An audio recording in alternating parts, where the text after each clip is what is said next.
তাহলে এবার সাকিব আল হাসানের ব্যাটিং নিয়ে কি বললেন নাজমুল, চলুন জানি। দর্শক, ব্যাটসম্যান সাকিব আল হাসানকে নিয়ে দুশ্চিন্তার যথেষ্ট কারণ আছে বাংলাদেশ দলের ম্যানেজমেন্টের। লাল বলের ক্রিকেটে সর্বশেষ সেঞ্চুরি করেছেন 7 বছর আগে। সেঞ্চুরি না পেলেও এরপর কার্যকর কিছু ইনিংস খেলেছেন, তবে বেশ কিছুদিন ধরে সেটাও পারছেন না সাকিব আল হাসানের সাম্প্রতিক সময়ে যে ম্যাচগুলো হয়েছে সেই ম্যাচগুলোর মধ্যে টেস্টে তিনি কোন ম্যাচে ভালো রান করেছেন যদি এমন প্রশ্ন করা হয়, তাহলে একটি ম্যাচের নাম আসবে, সেটা হলো গত বছর এপ্রিলে মিরপুরে আয়ারল্যান্ডের বিপক্ষে তিনি করেছিলেন 87 রান, যেটা ছিল সাম্প্রতিক সময়ের ভালো রান।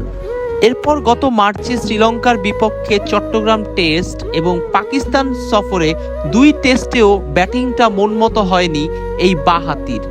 তবে ভারত সফরে অধিনায়ক নাজমুল হোসেন সাকিবকে অলরাউন্ডার রূপেই দেখতে চান।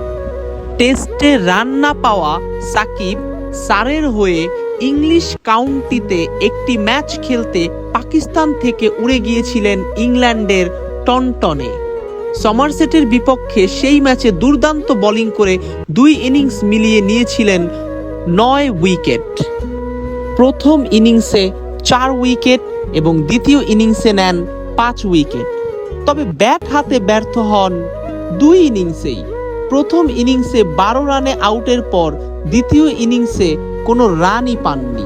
সবাই বলছে সাকিব আল হাসান বল হাতে খুব ভালো খেললেও ব্যাটিংয়ে তার পারফরমেন্স খুবই খারাপ।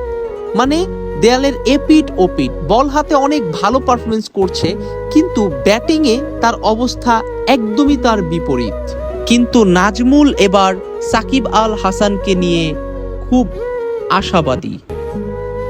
তিনি জানান যে এবার সাকিব আল হাসান বোলিংয়ে যেমনটা ভালো করেছেন নেক্সট ম্যাচগুলোতে ব্যাটিংয়েও ভালো করবেন। আমরা সবাই তাই চাই।